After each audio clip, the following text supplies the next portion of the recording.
दोनों एक दूसरे को तो चाहते ही हैं भाई। अब निशांत के लिए पिता से प्रिय कौन हो सकता है, और नीतीश कुमार का एक ही बेटा है, उनसे प्रिय कौन हो सकता है। लेकिन कुछ लोगों का जीवन लाइफ स्टाइल कुछ अलग होता है। शुरू से ही नीतीश कुमार कड़क अंदाज वाले रहे हैं, बहुत अनुशासन वाले रहे हैं, तो बेटा ने कभी खुलकर उनसे बात नहीं की। उन्होंने भी कभी प्यार से कुछ पूछा होगा कि नहीं, पता नहीं, पूछते भी होंगे तो निशांत बोल नहीं पाते होंगे, इतने सीधे साधे हैं। तो निशांत की शादी भी मुझे लगता है कि अब हो जाएगी, लेकिन उसके पहले चुनाव लड़ लें, थोड़ा सरकार में आ जाएं, अहम भूमिका निभाना शुरू कर दें।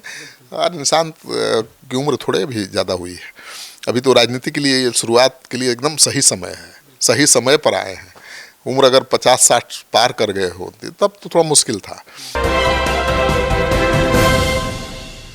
नमस्कार, सिटी पोस्ट लाइव देख रहा है, मैं हूं आपके साथ उत्तम झा। देखिए, नीतीश कुमार के बेटे निशांत कुमार को लेकर बड़ी जानकारी निकलकर सामने आ रही है। हमारे साथ चीफ एडिटर श्रीकांत पतुशर हैं। सर, निशांत कुमार को लेकर बड़ी जानकारी निकलकर सामने आ रही है। हाँ, निशांत कुमार अब एक्शन में हैं। एक्शन में तो बहुत पहले से हैं, लेकिन अब उन्होंने बड़ा ऐलान किया है। अटकलें लगाई जा रही थी कि भाई बहुत जल्द यात्रा पर निकलेंगे, तो सरकार बन गई है, बीजेपी का मुख्यमंत्री भी बन चुका है। तो अब निशांत कुमार की पार्टी ने बड़ा टारगेट सेट किया है। नीतीश कुमार ने विधायक दल की बैठक में जो टास्क दिया है 200 सीट जीतने का, ये कोई सामान्य बात नहीं है। मतलब नीतीश कुमार ने सरेंडर नहीं किया है, और ये मानकर नहीं चल रहे हैं कि उनके बाद उनकी पार्टी समाप्त हो जाएगी। वो पार्टी के जो नेता हैं, कार्यकर्ता हैं, उनको बड़ा टारगेट दे रहे हैं 200 सीट जीतने का। मतलब नीतीश कुमार अभी भी बड़े भाई की भूमिका में बने रहना चाहते हैं, और 200 सीट जीतने का टारगेट सेट किया है। और ये भी कहा है कि भाई बिहार छोड़ेंगे थोड़े, बिहार में घूमते रहेंगे, सरकार के कामकाज की समीक्षा करते रहेंगे, जनता से फीडबैक लेते रहेंगे। और नीतीश कुमार जब भी यात्रा पर निकलते हैं बहुत बड़ा फैसला लेते हैं।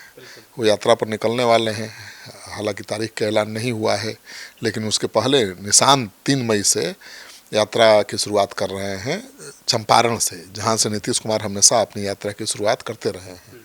तो ये बहुत बड़ी बात है। निशांत यात्रा पर निकलेंगे तो उनके साथ उनकी कोर टीम के लोग होंगे, उनके साथ संजय गांधी होंगे, जो नीतीश कुमार के सबसे भरोसेमंद हैं। और नीतीश कुमार के सबसे भरोसेमंद 2 ही लोग हैं जो बेहद करीब हैं। एक तो संजय गांधी जो MLC हैं, और दूसरे हैं हरेंद्र सिंह जो उनके सुरक्षाकर्मी हैं। दोनों उनके मतलब 24 आवर्स साथ रहने वाले लोग हैं। तो निशांत की जिम्मेवारी मिली है संजय गांधी को, और मुख्यमंत्री नीतीश कुमार की जिम्मेवारी संभालेंगे हरेंद्र। तो हरेंद्र जी भी जा सकते हैं विधान परिषद। भाई इतना सेवा किया तो मेवा कोई दूसरा क्यों खाएगा, तो फल मिलेगा। हरेंद्र हम शांत हैं, व्यवहारिक हैं, सबका ध्यान रखते हैं, मतलब मुख्यमंत्री के दाएं बाएं हमेशा रहते हैं, लेकिन कोई घमंड नहीं है। तो स्वभाव से बहुत शालीन है, और माना जा रहा है कि उनको इनाम मिल सकता है। वैसे भी नीतीश कुमार को साथ रखना है उनको, तो कैसे रखेंगे, उनको भी कुछ देना पड़ेगा ना, पद। तो हरेंद्र जी को विधान परिषद भेजा जा सकता है, क्योंकि कई सीटों पर चुनाव होना है अभी। निशांत विधान परिषद के जरिए जाएंगे, इसकी उम्मीद कम है। वो हरनौत से चुनाव लड़ सकते हैं विधानसभा का, और उनकी पार्टी का तो हर विधायक उनके लिए अपनी सीट छोड़ने को तैयार है। निशांत है ना जी, पार्टी के फ्यूचर हैं, पार्टी के भावी सुप्रीमो हैं। तो निशांत यात्रा पर निकलेंगे तो वो दिलचस्प तस्वीर होगी कि वो कैसे लोगों से इंटरेक्ट करते हैं, लोग उनसे क्या कहते हैं, किस तरह की मांग करते हैं, और निशांत उस पर कैसे रिएक्ट करते हैं। हो सकता है कि भाई निशांत के सामने शिकायतें आएंगी तो अधिकारी भी होंगे उनके साथ मौजूद। यात्रा पर जा रहे हैं तो अधिकारी तो होंगे ही यात्रा पर, और ऑन द स्पॉट समाधान भी देना चाहेंगे। तभी तो लोकप्रियता बढ़ेगी, तभी तो नेता के रूप में उनकी स्वीकार्यता बढ़ेगी कि भाई ऐसा नेता है जो सबकी सुनता है और तुरंत ऑन द स्पॉट कार्रवाई करता है, एक्शन लेता है।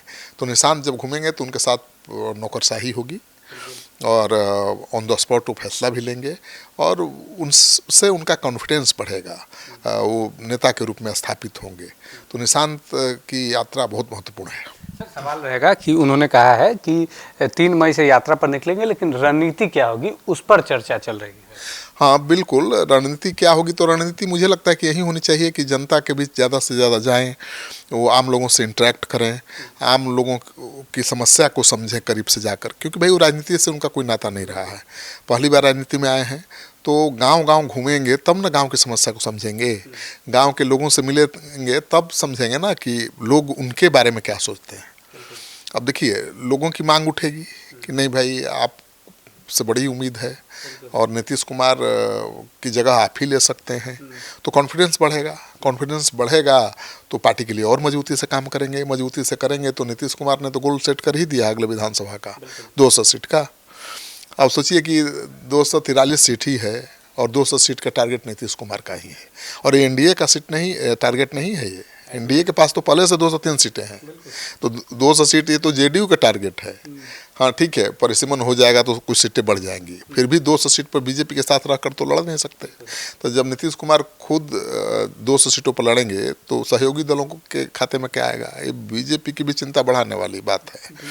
तो नीतीश कुमार तो हमेशा चौंकाने वाले फैसले लेते रहे हैं। नीतीश कुमार ने जेडीयू विधायक दल की बैठक में भी कहा था कि वो भी बिहार दौरे पर निकले। नीतीश कुमार ने तो जेडीयू के विधायकों ने तो कह ही दिया है कि उन्होंने विधायकों की बैठक में कहा है कि वो बिहार घूमेंगे, छोड़ेंगे थोड़ा बिहार, और अपने कार्यों की समीक्षा भी करेंगे सरकार के कामकाज की। तो समीक्षा करेंगे, घूमेंगे, जो फीडबैक मिलेगा सरकार के बारे में, अपने कामकाज के बारे में, उसको लेकर हस्तक्षेप भी करेंगे। तो नीतीश कुमार के मन में क्या चल रहा है कोई नहीं जानता है। पहली बात तो नीतीश कुमार कह तो रहे हैं कि भाई हम अब आरजेडी के साथ जाकर गलती कर दी, अब ये दोबारा गलती नहीं करेंगे। तो ऐसी बातें तो पहले भी कहते रहे हैं, तो परिस्थिति के हिसाब से फैसला लेते रहे हैं। भी कहा था कि मिट्टी में मिल जाएंगे लेकिन भाजपा में नहीं जाएंगे। हाँ लेकिन गए ना भाई आरजेडी के साथ, जिस आरजेडी के साथ जाने के नहीं जाने की कसमें खा रहे थे उसके साथ गए, लालू जी को भाई बना लिया। तो अब दिल्ली जा रहे हैं, लेकिन वो दिल्ली में उनका मन थोड़ा लगेगा। माने थके हारे रहते तब ना मन लगता, आराम अच्छा लगता, उनको आराम अच्छा ही नहीं लगता है, वो हमेशा एक्शन में ही रहते हैं। अभी भी रणनीति बनाने में सर माहिर हैं, जिस तरीके से जिम्मेदारी दे रहे हैं, जिस तरह से टारगेट दिया है और जिस तरह से सम्राट चौधरी को लड़ भिड़ करके सीएम बना दिया और श्रवण कुमार को विधायक दल का नेता बना दिया, निशांत को यात्रा पर निकाल दिया, निशांत को डिप्टी सीएम नहीं बनाया, मंत्री नहीं बनाया, ये कितना तेज दिमाग चल रहा है आप अंदाजा लगा सकते हैं। जो जिन लोगों को भ्रम है कि उनका दिमाग काम नहीं कर रहा है, इसी भ्रम के चलते तो सब लोग धराशायी हो गए। प्रशांत किशोर को यही ना भ्रम था कि नीतीश कुमार का दिमाग काम नहीं कर रहा है, तेजस्वी को भी यही भ्रम था, 25 सीट पर सिमटाने की चेतावनी दे रहे थे, भविष्यवाणी कर रहे थे, और सबको समेट दिए। प्रशांत किशोर का खाता ही नहीं खुला, तेजस्वी यादव 85 से 25 पर पहुंच गए और जेडीयू 43 से पहुंच गया 85 पर। तो नीतीश कुमार कब क्या करेंगे कोई नहीं जानता है, और जो संकेत दे रहे हैं कि बिहार नहीं छोड़ेंगे, तो उनके मन में क्या चल रहा है ये तो कोई नहीं जानता है। तो नीतीश कुमार हारे नहीं हैं, नीतीश कुमार ने सरेंडर नहीं किया है, नीतीश कुमार ने एक मौका दिया है बीजेपी को। सर एक फिल्म आई थी धुरंधर, उसमें एक डायलॉग था सर, घायल हूँ इसलिए घातक हूँ। हाँ, घायल हूँ इसलिए घातक हूँ, तो नीतीश कुमार घायल नहीं है। अगर घायल होंगे तब तो बहुत बड़ा चोट करेंगे। मुझे नहीं लगता घायल है, उन पर दबाव बनाना बहुत आसान नहीं है। देखिए क्या बनाइएगा दबाव। नीतीश कुमार का जो करियर बेदाग रहा है, भ्रष्टाचार का आरोप कभी नहीं लगा, कोई 21 साल मुख्यमंत्री की कुर्सी पर है, अब भ्रष्टाचार का आरोप न उसके खिलाफ लगे न परिवार के खिलाफ, ये छोटी बात है। विपक्ष को सर एक बार मौका मिला था जब निशांत कुमार राजनीति में आए, जो घेर सकते थे, लेकिन जिस तरीके से रणनीति चली है नीतीश कुमार ने, उससे कहीं से परिवारवाद के मुद्दे पर घेरा जा सकता था उनको, लेकिन उस पर भी वो बच निकले। बेटे को न मंत्री बनाया न डिप्टी सीएम बनाया। अब बेटा खुद चुनाव लड़ेगा, खुद चुनाव जीत कर आएगा तो कौन उंगली उठाएगा? वो तो परिवार, नीतीश कुमार ने उसको पार्टी में लाया नहीं, वो कह सकते हैं अभी भी। अगर उन्होंने लाया होता तो डिप्टी सीएम भी बना देते, उनके बस की बात थी। बीजेपी तो चाह रही है कि डिप्टी सीएम से निशांत बन जाए तो थोड़ा निश्चिंत हो जाए, लेकिन निशांत डिप्टी सीएम बनने को तैयार नहीं है। और निशांत डिप्टी सीएम क्यों बनेंगे भाई? वो 85 विधायकों वाली पार्टी के नेता हैं, नीतीश कुमार के बेटा हैं। तो ठीक है, पिता का फैसला है कि बीजेपी को सीएम की कुर्सी दे देना है, दे दिया, निशांत ने स्वीकार कर लिया। लेकिन निशांत जिस तरह से पार्टी को लेकर सीरियस है, अगर ऐसे ही सीरियस बने रहे तो आने वाले दिनों में कुछ भी हो सकता है, कहना बड़ा मुश्किल है। क्योंकि निशांत एक्शन में है और नीतीश कुमार भी कुछ अलग ही संदेश दे रहे हैं, अलग संकेत दे रहे हैं कि मतलब भाई वो सरेंडर नहीं किए हैं, राजनीति में उनका खात्मा अभी नहीं हुआ है, वो अभी भी बिहार में घूमेंगे, सरकार के कामकाज की समीक्षा करेंगे, सरकार पर उनका नज़र रहेगी, उनका दखल रहेगा, तो ये बड़ी बात है ना भाई। अब देखिए क्या होता है। सम्राट चौधरी तो आज पीएम से मिले हैं, आशीर्वाद लेकर लौट रहे हैं। नितिन नवीन से भी मिले हैं। मंत्रिमंडल का विस्तार होना है। अभी तो केवल 2 ही डिप्टी सीएम के सहारे पूरा बिहार है। सम्राट चौधरी मुख्यमंत्री हैं, 2 डिप्टी सीएम हैं, कोई मंत्री। चर्चा ये है कि सम्राट चौधरी ये चाहते हैं कि मंत्रिमंडल में 33% नए चेहरे। बिल्कुल, सम्राट, मुझे जो खबर है कि सम्राट चाहते हैं कि नए लोगों को मौका दिया जाए और वो अपने मनपसंद कैबिनेट बनाना चाहते हैं, ताकि आप वो लोगों की अपेक्षा पर खरा उतर सकें। बीजेपी ऐसे थोड़े सीएम बनाया है। बीजेपी ने टास्क दिया होगा कि आपको 6 महीने साल भर का समय देते हैं, आप काम करके दिखाइए। तो वो टास्क तभी पूरा कर पाएंगे जब उनके हिसाब से कैबिनेट बनेगा। अब ऐसे मंत्री बन जाएंगे जो नॉन परफॉर्मिंग होंगे, ऐसे मंत्री बन जाएंगे जो उन्हीं की टांग खींचेंगे, तो फिर वो परफॉर्म कैसे कर पाएंगे।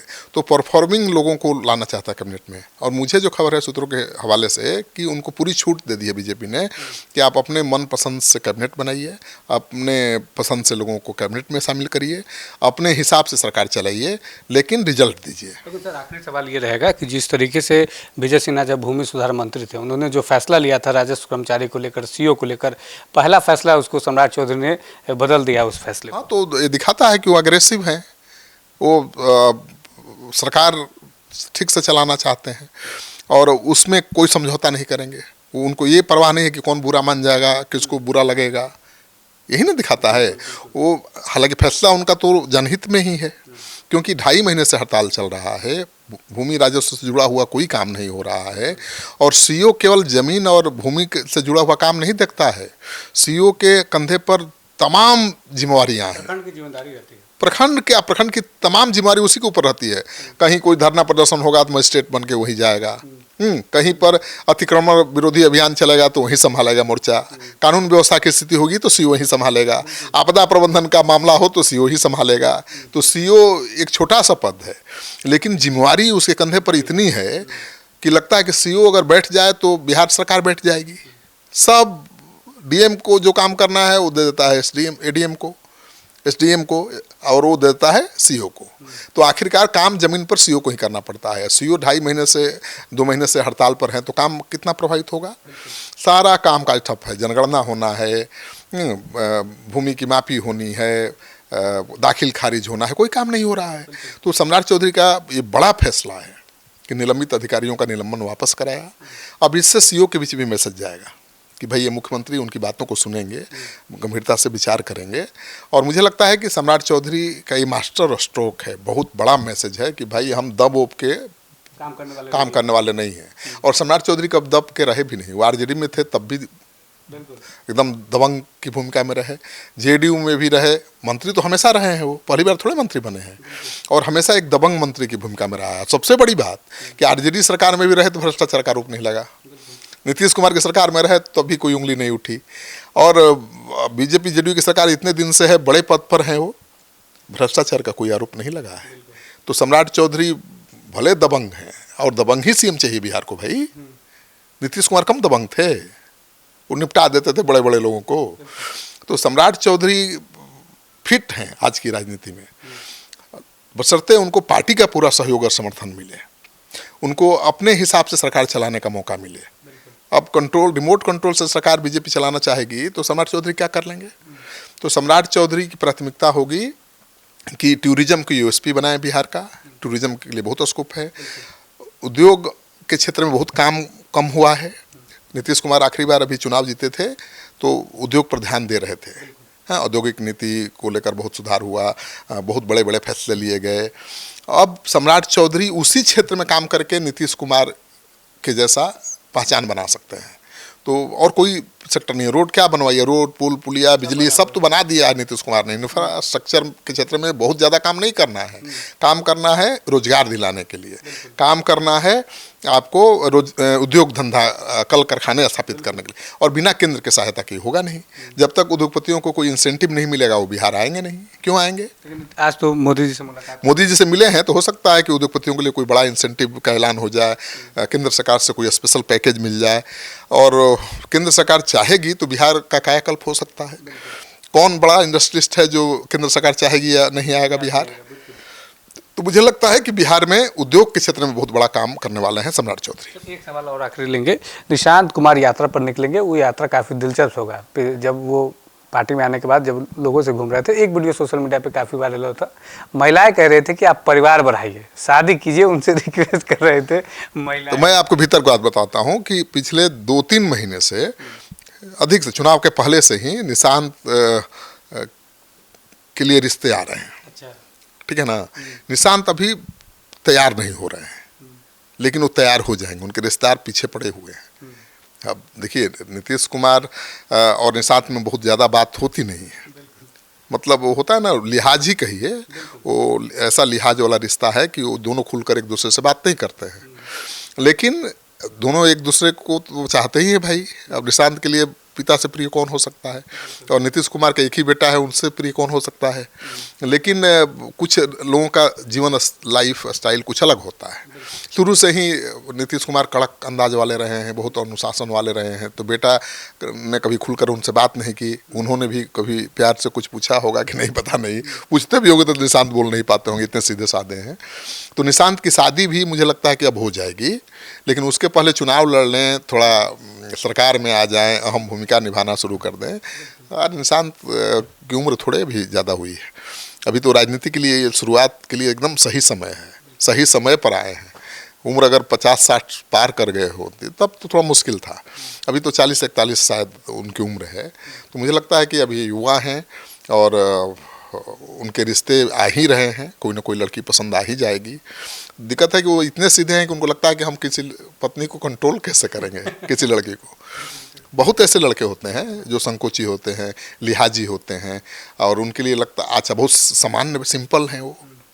आज जो भी लड़की मिलेगी उनके लिए तो हाई फाई ही मिलेगी, सीएम के बेटे हैं भाई, और वो इतने सीधे सरल सहज है, तो इसलिए वो संकोच कर रहे हैं। लेकिन मान जाएंगे बात, रिश्तेदार लगे हुए हैं, उनकी शादी भी, उनकी शादी की सनाई भी इसी साल बजने वाली है। चलिए, बहुत बहुत धन्यवाद सर, बड़ी जानकारी दे रहे हैं कि इसी साल निशांत की शादी की जो सनाई है वो बजेगी। लेकिन उससे पहले निशांत कुमार 3 मई से अपनी यात्रा की शुरुआत जो है वो पश्चिम चंपारण से करने जा रहे हैं। उनकी यात्रा काफ़ी दिलचस्प होगी।